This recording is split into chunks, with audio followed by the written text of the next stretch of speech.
বন্ধুরা চলে এসেছি রোববারের লাঞ্চ নিয়ে। তো আজকে তো এই যে নড়া এসছে বাড়িতে, তো ওর জন্য একটু স্পেশাল মেনু বানানো হয়েছে। তো কি কি রান্না করেছি সেগুলো ওদের সাথে তো শেয়ার তো করবোই। তার আগে দেখো আমরা এই যে খাটের উপরে খাচ্ছি, তোমরা কিছু মনে করো না, আমাদের এখন এরকমই অবস্থা। আমরা খাটে বসে খাই, খাটে ঘুমোই, আর খাটে বসে সিনেমা দেখি। রান্না হয়েছে দেখিয়ে দিই। হ্যাঁ হ্যাঁ হ্যাঁ, স্পেশাল হচ্ছে পোলাও, আর এটা তো মাটন, তোমরা দেখতেই পাচ্ছ মাটন সব বেড়ে নিয়েছি, বুঝেছো? মাটন 5 জন বসেছি।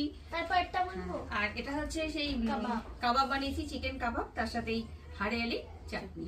ঠিক আছে, তো আমরা সবাই এখানে বসেই খেয়ে নেবো, কিছু করার নেই। কটা বাজে রে? কটা বাজে? 3:10। ও 3:10। আমরা ঠিক টাইমেই খাচ্ছি। ঠিক আছে, নাও ঝপাঝপ খেয়ে নাও সব।